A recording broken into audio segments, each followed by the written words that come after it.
todos. Permiso. El Instituto Nacional de las Mujeres del Ministerio de Desarrollo Social les da la bienvenida a esta nueva conmemoración del Día Internacional de la Mujer. Agradecemos la presencia en sala del señor Presidente de la República y la señora Vicepresidenta de la República, así también como a los ministros y ministras y demás autoridades nacionales y departamentales.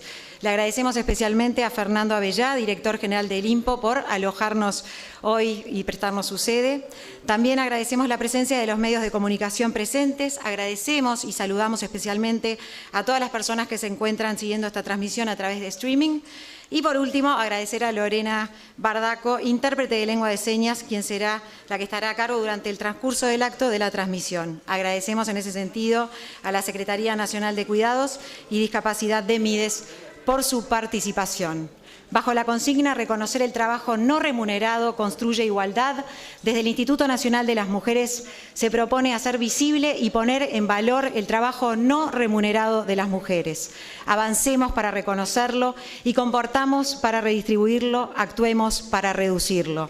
En la mesa de autoridades le damos inicio al evento invitando a los expositores y expositoras. Vamos a darle la palabra a Mónica Botero, directora del Instituto Nacional de las Mujeres del Ministerio de Desarrollo Social. Luego hablará Daniela Barindelli, directora del BPS. Pablo Mieres, ministro de Trabajo, y también hoy Azucena Arbeleche no nos puede acompañar porque fue contacto de COVID positivo, así que está haciendo la cuarentena correspondiente. Y en su lugar está Marcela Bención, directora de Políticas Económicas del MEF. Así que iniciamos con las palabras de Mónica Botero. Buenos días a todos y a todas. Quiero agradecer en primer lugar, por supuesto, la presencia del Presidente de la República, que siempre ha mostrado su disposición y su apoyo para con esta gestión del Instituto Nacional de las Mujeres. Es la segunda vez que lo tenemos en un acto oficial y esperemos que en los siguientes 8 de marzo y 25 de noviembre nos siga acompañando con su presencia, pero también con un apoyo durante todo el año a través de, de toda la torre ejecutiva. No podemos distinguir a nadie porque realmente ha sido muy importante. A la señora Vicepresidenta de la República, que huelgan los agradecimientos. Este trabajo codo a codo recién empezó y estoy segura de que vamos a ver los frutos muy pronto, Vicepresidenta. Especialmente también al ministro Pablo Bartol, es mi ministro, que me ha dado la confianza de trabajar independientemente. Me le escapé todo el año, hice lo que se me antojó y él no solamente no me llamó al orden, sino que me agradeció y me reconfortó en los momentos en que el trabajo se hacía complicado. Así que muchas gracias por ese apoyo. Y al de el resto de los ministros que están presentes, algunos que no pudieron venir. Tenemos también al secretario de la Presidencia que hoy de mañana me llamó para disculparse y avisarme que está en cuarentena y que por lo tanto no podía acompañarnos, igual el ministro Paganini. Pero acá están también las mujeres del gobierno, las dos subsecretarias, H. y Ribeiro, que durante todo el año mostraron su compromiso con los temas de género, ni que hablar el subsecretario Satagian también, el ministro Heber, el ministro da Silveira, el ministro de Larrañaga, el ministro García, realmente, y la directora general Macarena Rubio. Muchas gracias, porque realmente es muy importante para nosotros ese apoyo.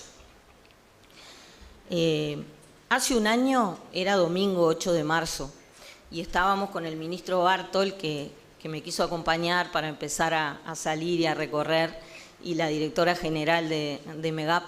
Estábamos allá por el paraje Tajes, celebrando el 8 de marzo con un grupo de mujeres rurales. Comimos unas empanadas y bailamos, y unos días después, él no, yo. Unos días después estábamos con un grupo de varias organizaciones de mujeres afrodescendientes, también conversando sobre lo que íbamos a hacer y lo que nos esperaba en estos 5 años. Y esa semana, el viernes 13 de marzo de tarde, visité el Instituto Pasteur, porque el Instituto de las Mujeres tiene un trabajo conjunto con las científicas del Pasteur, y nos juntamos para conocernos y para prometernos seguir avanzando en esta área donde además hay una brecha muy importante entre las mujeres científicas, y conversamos con el director Carlos Battiani sobre eso que estaba pasando por ahí y que podía llegar, y al llegar de tarde a la oficina de nuevo, bueno, se declaró la emergencia sanitaria y eso nos cambió a todos. Así deben empezar todos los discursos, me imagino, presidente, usted que escucha tantos en todo este año, pero bueno, a todos nos marcó la gestión, esto que sucedió. Sin embargo, estos 8 de marzo tradicionalmente se han hecho para que el Instituto y todo el sistema del Estado, el Consejo Nacional de Género, por lo tanto, todos los ministerios, todo el gobierno, rindan cuentas. Tenemos también que rendir cuentas ante la Asamblea General, según la Ley 19.846, algo que vamos a hacer en las próximas semanas. Pero entonces decía que en estos primeros días de marzo se nos planteó qué tiene que hacer el Instituto Nacional de las Mujeres en este contexto para seguir cumpliendo con sus obligaciones. Bueno, según la Ley 19.846 que le citaba, el Instituto es el órgano rector y el que define la política pública de género en todo el Estado, y tiene entre sus cometidos promover que cada organismo adopte las medidas que entienda pertinentes en el marco de su naturaleza jurídica para la aplicación del principio de igualdad y no discriminación por razones de género. También tiene entre sus cometidos promover los planes de igualdad y rendir cuentas, como les decía. Como sabrán, Uruguay además es firmante de múltiples convenios internacionales en el marco de Naciones Unidas, con organismos especializados en derechos humanos y en género, así como con OIT y en el sistema interamericano, entre muchos otros, que implican que las políticas públicas con el objetivo de alcanzar la igualdad sustantiva en el ejercicio de ciudadanía entre hombres y mujeres deban aplicarse. La agenda de los organismos internacionales, incluso los de crédito, y creo que hoy particularmente los de crédito, determina la inclusión de la dimensión de género, así como la ambiental, en prácticamente todos sus proyectos. Por otro lado, en Uruguay existe un fuerte movimiento de activismo por los derechos de las mujeres que ha interpelado a los gobiernos. Es verdad, a unos más y a otros menos que a otros, ustedes se imaginarán, pero para ser justos lo ha hecho con todos y para que esas agendas se cumplan. Y ese movimiento también nos interpela a nosotros y nos vamos a comprometer a responder. Afortunadamente, nuestro presidente y los partidos que integramos la coalición de gobierno afirmamos desde el principio en nuestra propuesta electoral que no se iba a retroceder en la llamada agenda de derechos. Además, las propias mujeres de los partidos de la coalición firmamos el compromiso por las mujeres. En este principio nos basamos para trabajar. Es un principio también que dice que el Uruguay no se inventó en 2005 ni tampoco se va a reinventar en 2020. Lo que está bien se mejorará. Y si eso es lo que queremos hacer, porque lo conquistado en materia de género ha sido una construcción que viene desde la mesa de la concertación en 1984, cuando todas las mujeres de todos los partidos políticos y de las organizaciones sociales nos juntamos a conversar para ponernos de acuerdo cuál iba a ser el rol en la democracia que nacía. Esto siguió luego con la red de mujeres políticas, con el trabajo de la bancada femenina que nuestra vicepresidente fundó, con el de todas las mujeres de todos los partidos y con grandes aportes de las organizaciones sociales y la academia, que entendieron que el feminismo no es de izquierda ni de derecha, que hay muchos feminismos, todos con un mismo principio, el de alcanzar la igualdad sustantiva en el ejercicio de nuestros derechos. Y entonces, ¿cuál era nuestra obligación en la pandemia? 2 meses antes de asumir este gobierno, se declaró una emergencia en violencia de género. Y no vamos a comentar las medidas dispuestas porque no es el momento. Evidentemente, nosotros valoramos que no fueron respuestas para una emergencia. Desde hace años, las cifras oficiales indican que cada 13 minutos hay una denuncia por violencia de género en este país y que la prevalencia en Uruguay como fenómeno crónico de la violencia de género es llamativamente alta para un país con nuestro perfil. Las medidas, atento a las recomendaciones en todo el mundo, se dirigieron allí. Indicaban que el quédate en casa era un riesgo para miles de mujeres, también de niños y niñas, que conviven con los agresores o abusadores y que muchas situaciones de violencia latente podrían desencadenarse por la convivencia intensiva. En ese sentido, llamamos con urgencia a una reunión del Consejo Consultivo donde participan los organismos de todo el Estado para ver qué hacíamos, en la que también participó el director del SINAE. Aumentamos la disponibilidad para responder al teléfono, al 0800-4141. Dispusimos atención domiciliaria por el teléfono y en los mostradores de Mides donde estaban cerradas las oficinas. Le pedimos a la Corte Suprema de Justicia que por favor instruyera a los jueces, nos explicaron que solamente los podían aconsejar, que vigilaran el vencimiento de las medidas cautelares.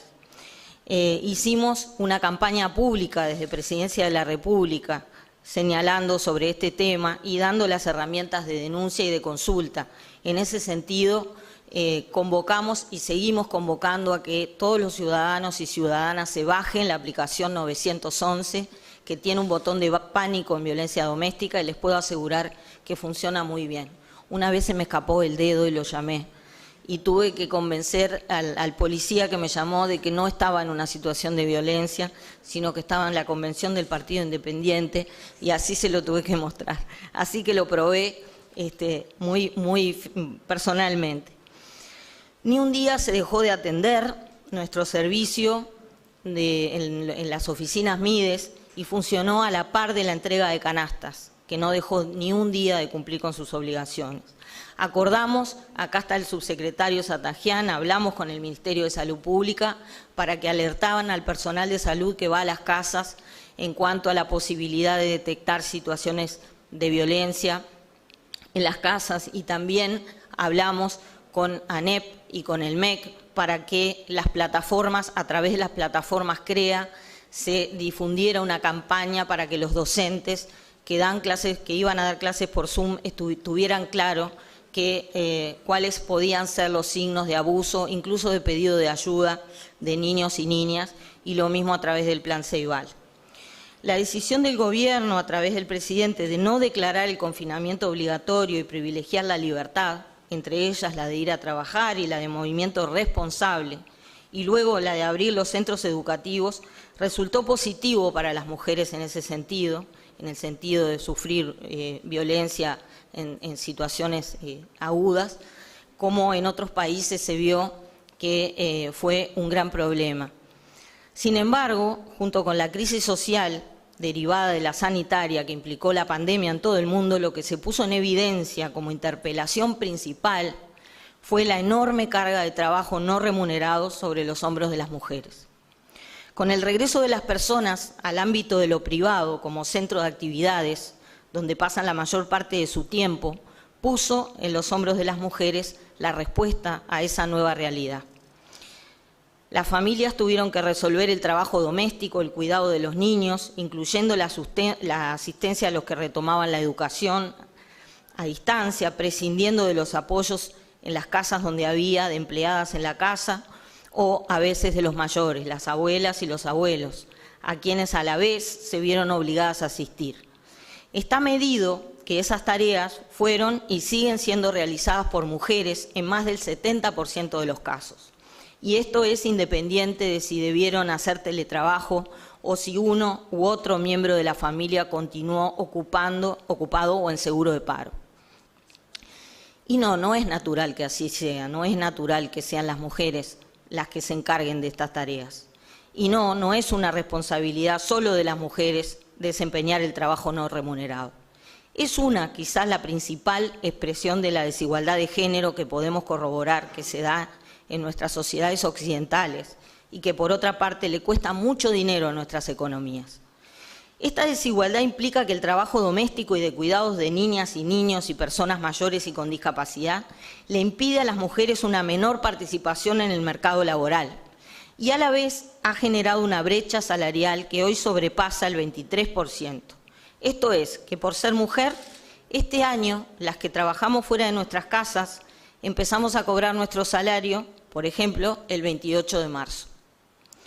También implica que la tasa de actividad apenas supere el 50%, la tasa de actividad de las mujeres. Y la injusticia se ve clarísima en la tasa de participación en el mercado según número de hijos. Las mujeres jefas de hogar sin hijos tienen una tasa de actividad del 85% y va bajando hasta llegar al 65% cuando tienen 3 hijos.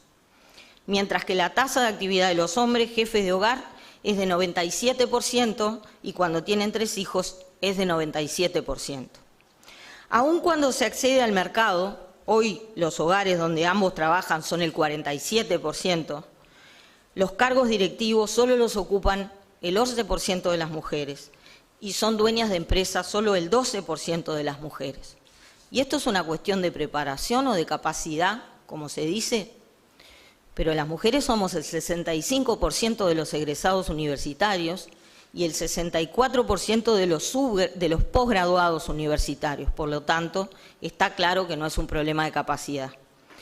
La respuesta está en la carga de cuidados o en la presunción de la carga de trabajo no remunerado a la hora de promover a las mujeres o darle una responsabilidad seria.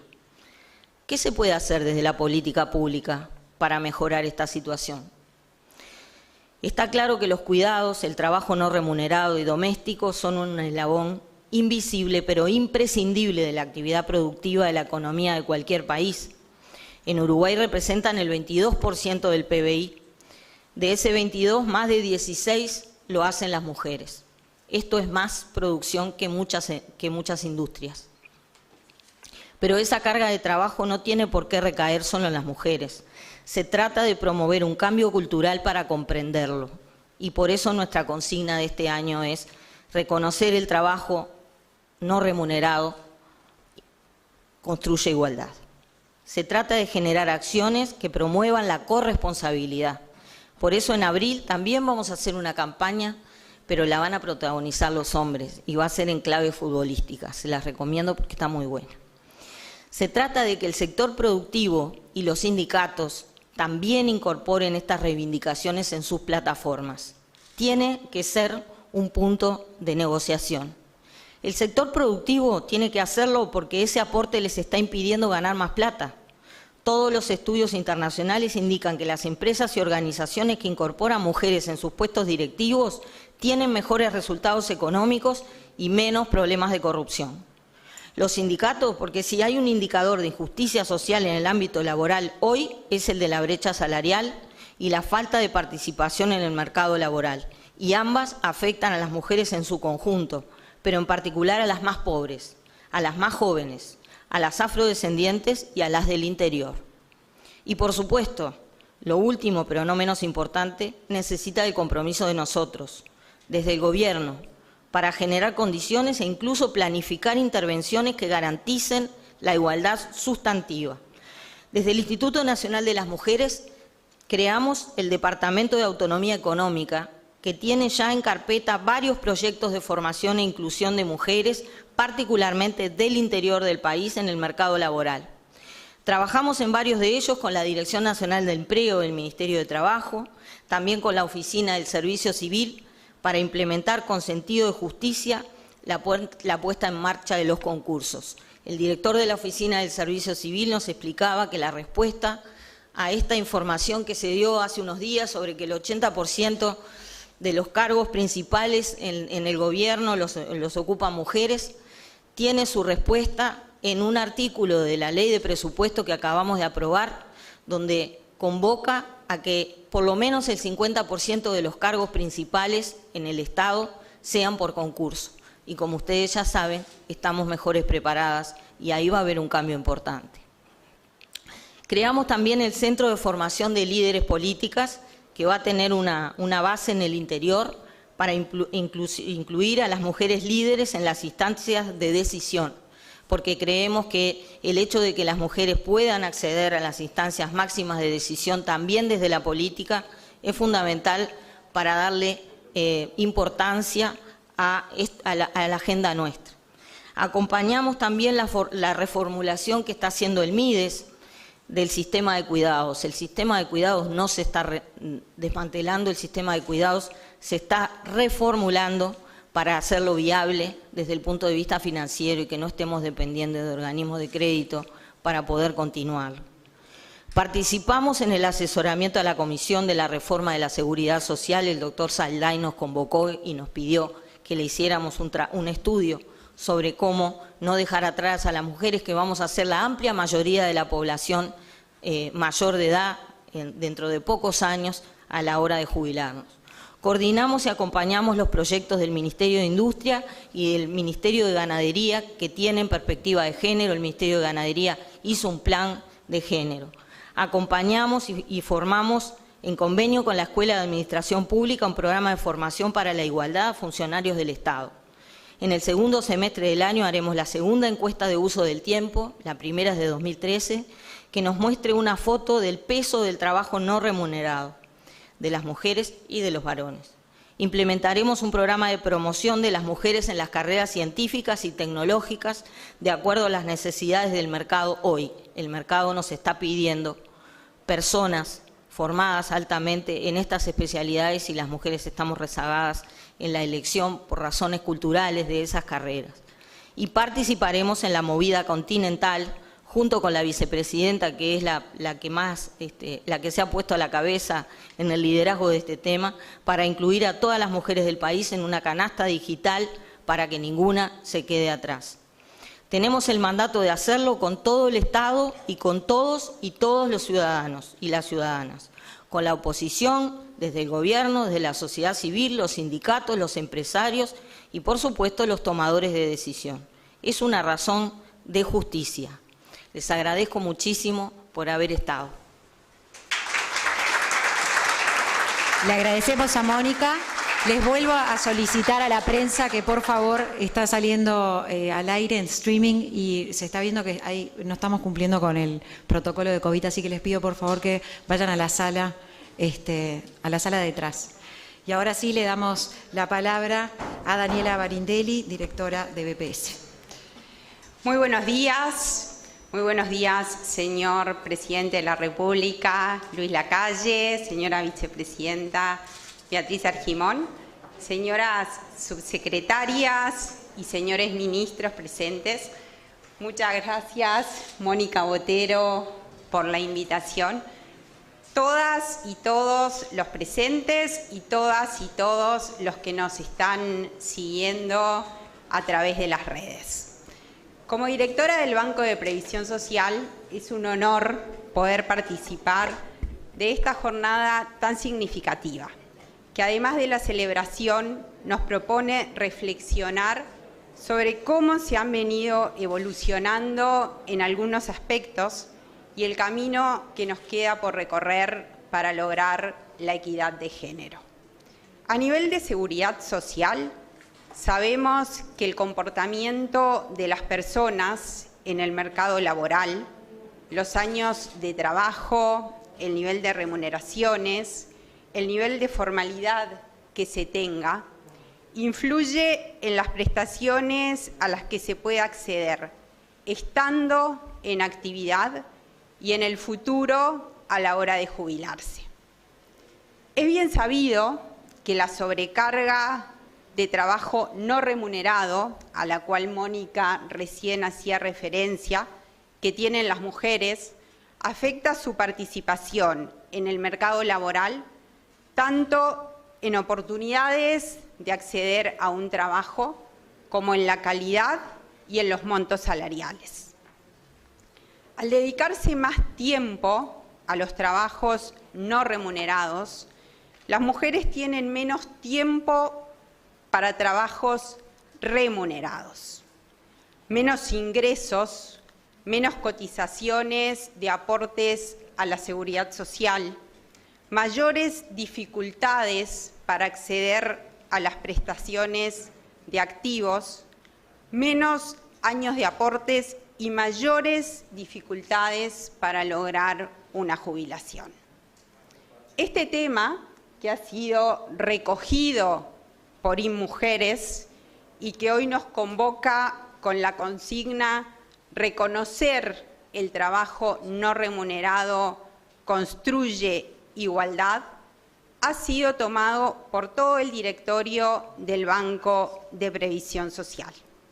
La redistribución del trabajo no remunerado construye igualdad. Y así lo plasmamos en nuestra consigna institucional para este año. La igualdad empieza a construirse en casa. En esto inciden factores culturales y normas sociales que debemos derribar para lograr la equidad entre hombres y mujeres. El funcionamiento de la vida cotidiana, de la vida activa, no debe hacer desventajosas las condiciones de la mujer para acceder al mercado laboral y, por tanto, a los beneficios de la seguridad social. Los datos del año 2020 nos dicen que en los puestos cotizantes al Banco de Previsión Social, las mujeres aumentaron hasta el año 2016, fecha desde la cual se mantienen constantes en el orden del 49%. Dentro de los puestos cotizantes, la aportación doméstica, mayoritariamente femenina, viene en aumento y representa el 13% del total de mujeres ocupadas. En relación a los puestos de no dependientes de industria y comercio, o sea, los titulares y socias de empresas, los puestos de mujeres son minoría, aproximadamente el 40%. El régimen de monotributo, sin embargo, ha sido más utilizado por mujeres. Su participación respecto al sexo masculino es de 57%. La remuneración promedio en valores constantes de mujeres empleadas en industria y comercio representa el 76% de la de los hombres. El subsidio por desempleo, que en el periodo 2004-2019 las mujeres lo usaron la tercera parte de los hombres, en el año 2000 fueron el 45% del total. Eso se debe a la concentración femenina en comercio y servicios, siendo estas las actividades más afectadas por la pandemia. El subsidio por maternidad y por paternidad es utilizado en forma similar por varones y mujeres, mientras que el medio horario para cuidados es utilizado casi exclusivamente por mujeres. Solo el 2% de los hombres lo utilizan. A pesar de haberse promulgado la ley 19.161, que intenta repartir responsabilidades en los cuidados, este resultado muestra que existen factores que impiden dicha finalidad, muchos culturales. En ese sentido, estamos trabajando junto con ONU Mujeres y el Banco Mundial en un proyecto de ciencias de comportamiento para que más padres usen el beneficio y la política pública cumpla su cometido. En cuanto al pago de la asignación familiar común, en el año 2009 el 50% eran mujeres. En el año 2020 fueron el 64%. Esto se debe a la mayor participación femenina en el mercado laboral con ingresos reducidos. Y va en concordancia con el aumento de la aportación doméstica y de la mayor presencia femenina en monotributo. En el cobro de la asignación del plan de equidad, las mujeres generantes del beneficio representan el 96%, lo cual concuerda con la discriminación positiva que realiza la ley al dar preferencia a la mujer para el cobro del beneficio. Desde la aplicación de la ley 18.395, en octubre del año 2008, hasta el año 2000, se jubilaron casi 39.500 mujeres por el artículo 14, que permite el cómputo de 1 año de servicio por hijo nacido vivo hasta un máximo de 5.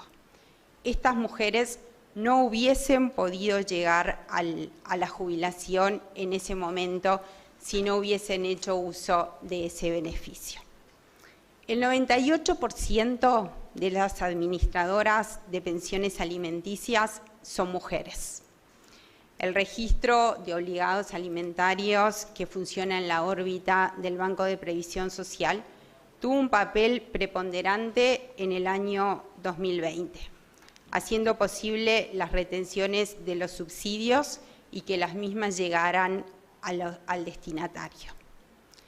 La ley de presupuesto votada recientemente permitió habilitar el acceso a la información del registro a las cajas paraestatales y de esa forma poder hacer posible las retenciones a sus cotizantes.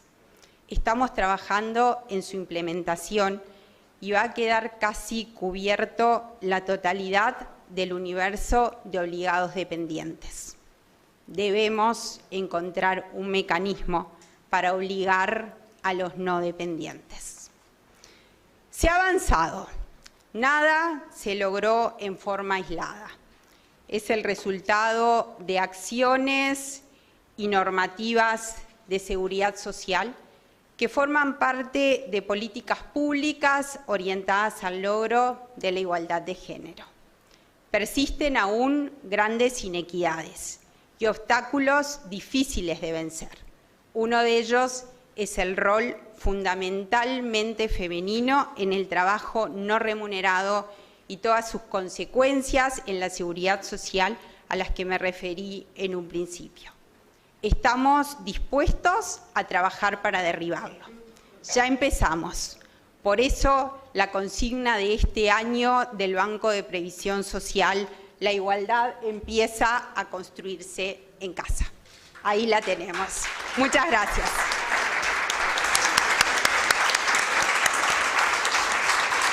Le agradecemos la palabra de Daniela Barindelli, directora de BPS, y ahora le cedemos la palabra a Marcela Bención, directora de Políticas Sociales del MEF. Muchas gracias. Buenos días a todos, señor presidente, señores ministros, directora de Mujeres, autoridades del gobierno presentes. Antes que nada, disculpar a la ministra de Economía, Azucena Arbeleche, que no pudo asistir, dado que está en cuarentena. Me presento, soy Marcela Bención, directora de Política Económica del Ministerio de Economía y Finanzas.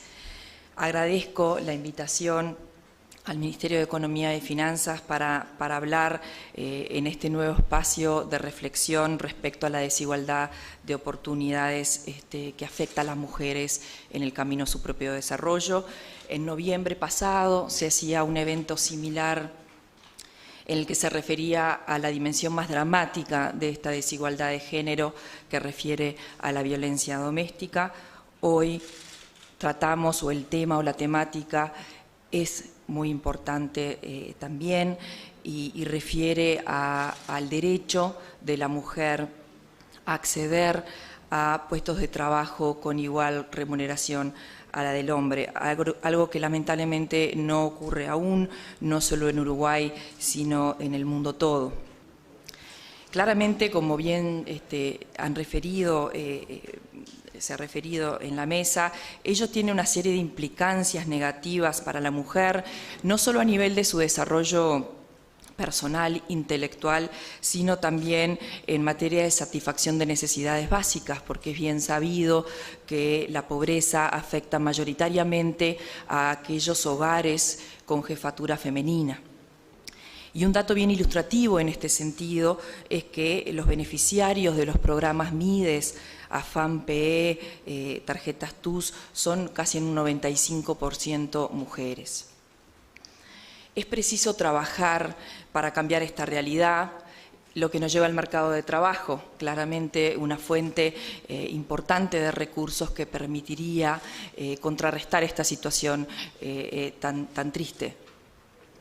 Se ha hecho referencia clara a la menor participación de las mujeres en el mercado laboral, algunos indicadores ilustrativos en este sentido. Las mujeres, la tasa de participación de las mujeres en el mercado laboral es de un 54% frente a 70% a nivel de los hombres. La tasa de empleo de las mujeres es de un 47% frente a 62% a nivel de los hombres. Esto ha ido bajando en los últimos años, lo cual claramente es positivo y es una diferencia importante respecto a otros países de Latinoamérica, en los cuales lamentablemente no se ve esa tendencia positiva, pero claramente la brecha sigue siendo aún muy alta.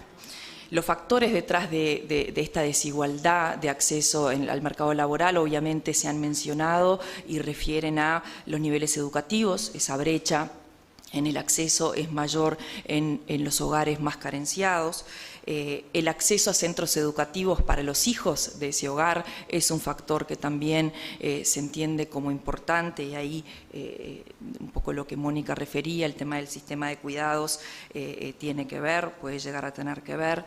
La carga de las tareas del hogar, el cuidado de niños y mayores que recae mayoritariamente en las mujeres. Se estima, y las encuestas estiman, que en el entorno del 70% del trabajo no remunerado recae en las mujeres. Eso que implica, o en términos de horas, quiere decir que las mujeres destinamos 37 horas semanales más, 37 horas semanales a las tareas, al cuidado de tareas del hogar, cuidado de tareas no remunerado. Y eso obviamente tiene su correlato en que las mujeres participamos 7 horas semanales menos que los hombres en el mercado laboral remunerado, por así decirlo, ¿sí? Si a eso se le suma la desigualdad en la remuneración por hora, que se puede medir de diferentes maneras, considerando el mismo tipo de trabajo, las mismas características de la mujer y el hombre, pero que en general se estima entre 11, 20, 30% esa brecha de género, dependiendo si uno toma en consideración la remuneración por hora, las horas trabajadas, etcétera. Hay varias maneras de medir esta brecha de ingresos, pero lo que es incuestionable es que existe una brecha y que es muy elevada y que claramente tenemos que trabajar para reducir, ¿no? Y en este sentido, la reflexión que nos cabe es lo que Mónica siempre de alguna manera resalta y recalca en estas oportunidades, y es que es una responsabilidad ciudadana que cambiar esta realidad, que no solamente es una responsabilidad de las políticas públicas o del Estado que esta realidad cambie, sino que es una responsabilidad de cada uno de los ciudadanos. Entender que el cuidado de los hijos, que las tareas del hogar son una obligación y un privilegio tanto de hombres como de mujeres, y así lo deberíamos entender y trabajar para que ello ocurra. Un dato positivo que nosotros veíamos en estas últimas semanas en el Ministerio de Economía es que en este año de pandemia, en el año 2020, en la cual el empleo lamentablemente cayó en el entorno de cercano al 4%, las mujeres no fueron más afectadas que los hombres en esa pérdida de puestos de trabajo, ¿sí?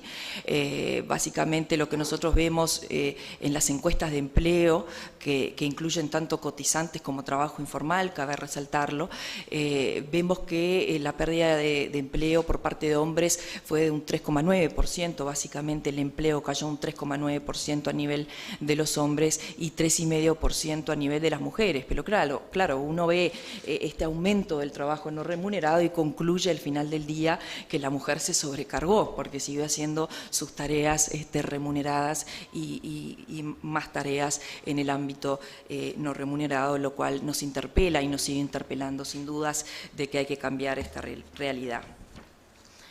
Finalmente, y para terminar, entendíamos bien importante hacer una referencia a la situación concreta y puntual del Ministerio de Economía y Finanzas en este tema, o cómo se para en este tema de género.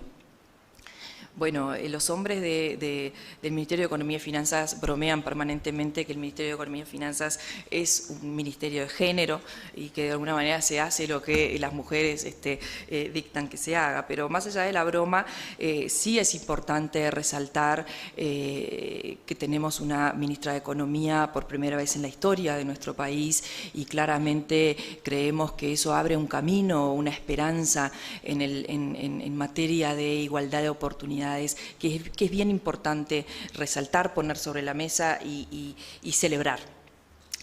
En adición a nuestra ministra de Economía mujer, quien les habla también ocupa un puesto de alta responsabilidad en el Ministerio de Economía y Finanzas y no estoy sola.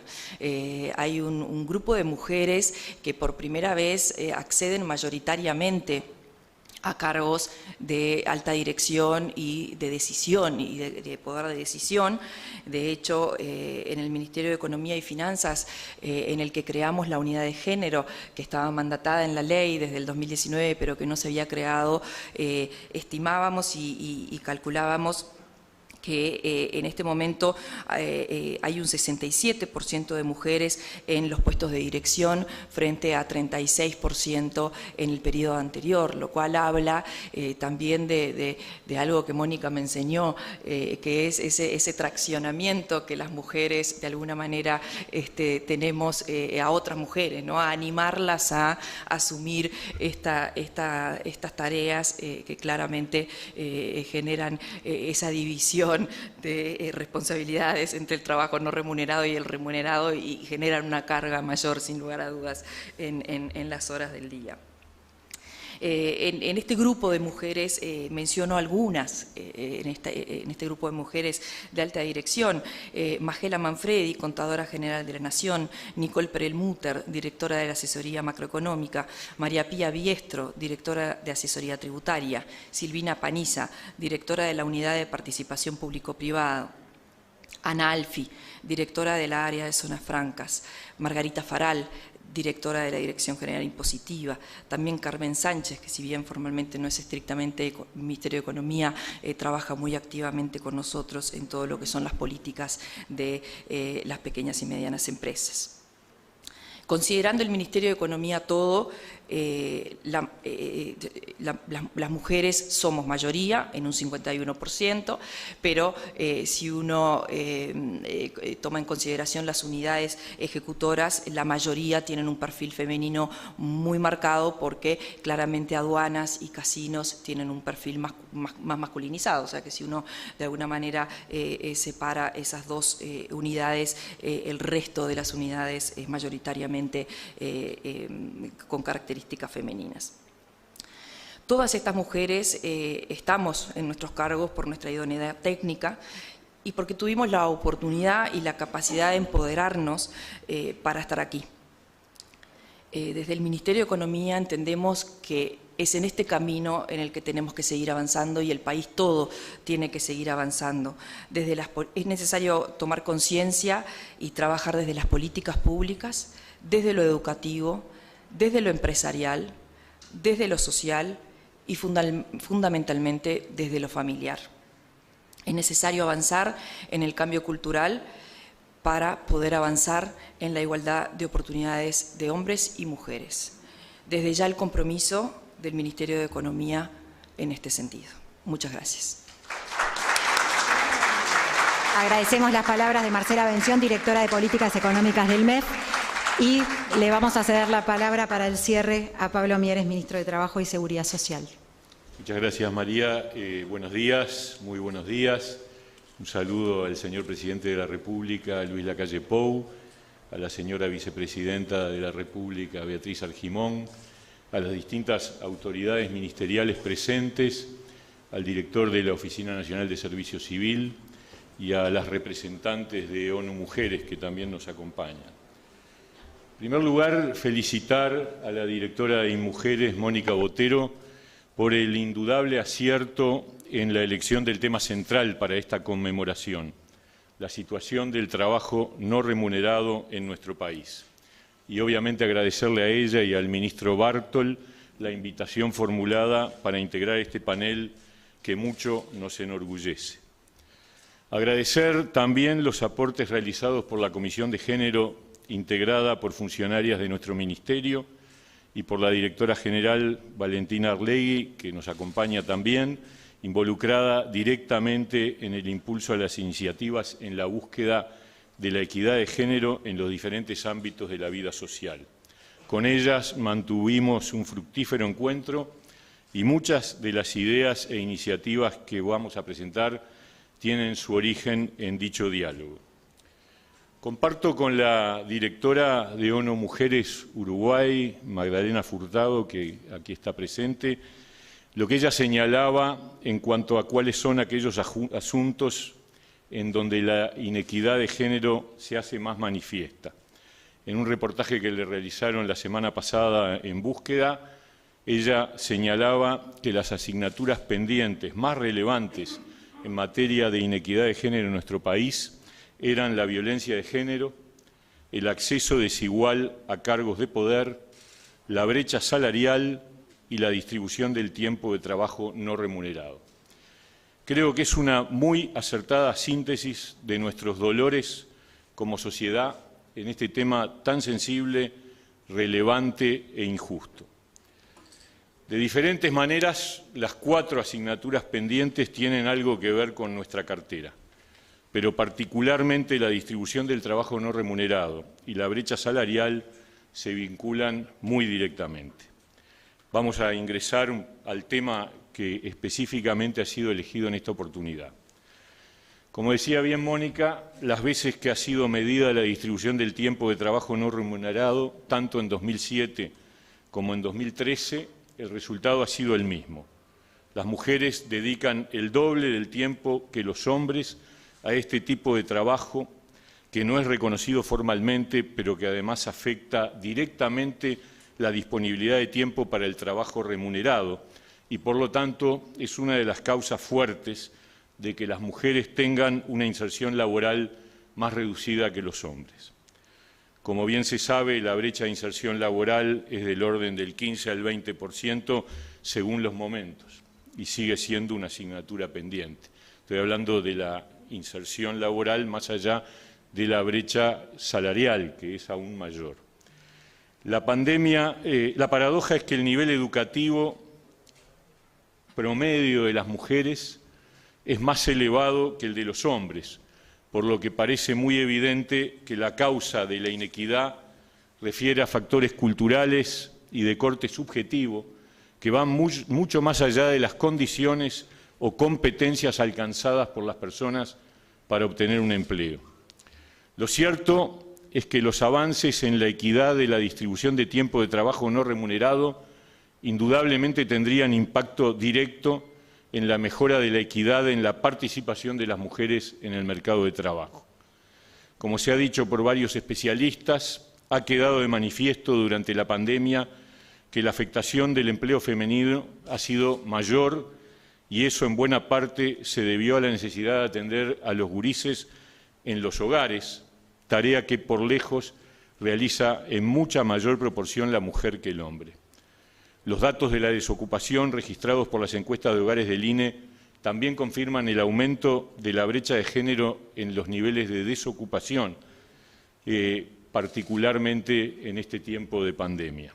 Entonces, ante este panorama, ¿qué podemos hacer para revertir esta situación que tiene un impacto directo en la inequidad laboral de género? En primer lugar, es necesario tener una nueva medición del fenómeno. Esto significa que a través de la encuesta de hogares se realice una nueva medición sobre uso del tiempo para detectar qué ha pasado con la distribución del trabajo no remunerado en nuestro país desde el punto de vista de la participación de género, habida cuenta que la última medición de este asunto tiene ya 8 años. En tal sentido, es muy bueno saber que INE incluirá esta medición en la encuesta de hogares durante el primer semestre del próximo año. Pero podemos sospechar que el resultado no será precisamente alentador por el mencionado impacto regresivo de la pandemia, pero debemos conocer seguramente dónde estamos parados al respecto.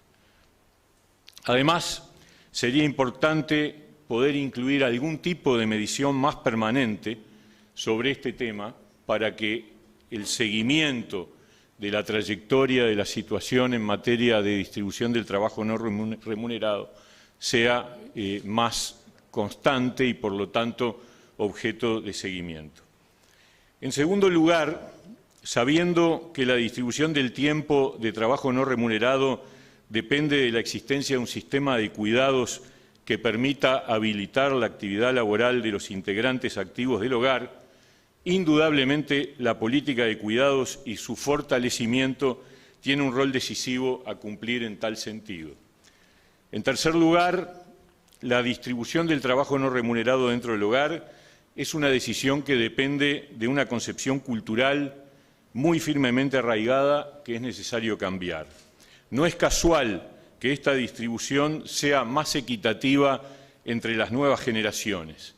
Tiene que ver con un proceso de cambio en los roles de género que ha avanzado, aunque sigue estando ciertamente en el debe. En tal sentido, hemos hablado con la directora de la Oficina del Banco Mundial en nuestro país para avanzar en una campaña mediática, poniendo énfasis en la búsqueda de superar la inequidad de género en el trabajo y este aspecto particular de compartir las tareas del trabajo no remunerado debe ser uno de sus componentes por el impacto indirecto que implica sobre la inserción laboral.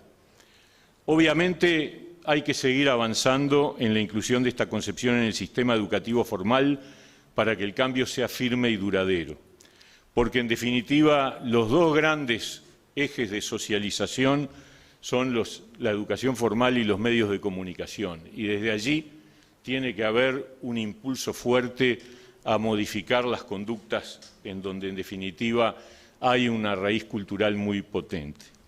En cuarto lugar, es necesario incorporar incentivos para favorecer la inclusión laboral de género. En tal sentido, las modificaciones que estamos proyectando en la normativa para la promoción del empleo dirigida a los sectores más vulnerables mantendrá, obviamente, una discriminación positiva en la determinación de los beneficios otorgados a la contratación según género, tanto para los jóvenes como para los mayores de 45 años.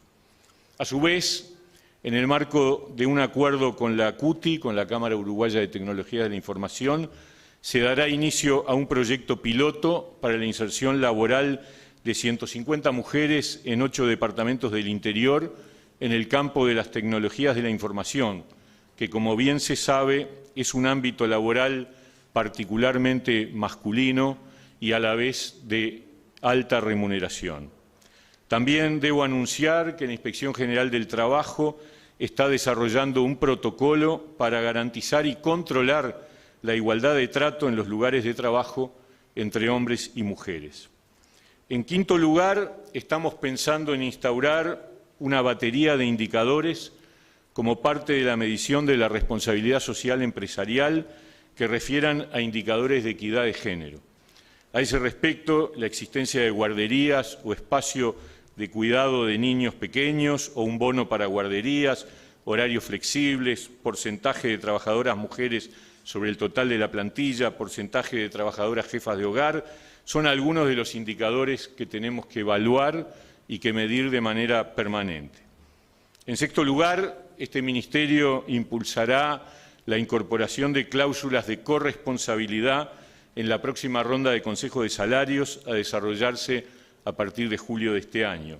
Esto tiene que ver con la inclusión de cláusulas en los convenios colectivos para garantizar la equidad de género en el trabajo, tanto para la incorporación de trabajadoras mujeres como para garantizar que las normas que regulan el trabajo en las empresas no afecten de manera diferencial el tratamiento de género.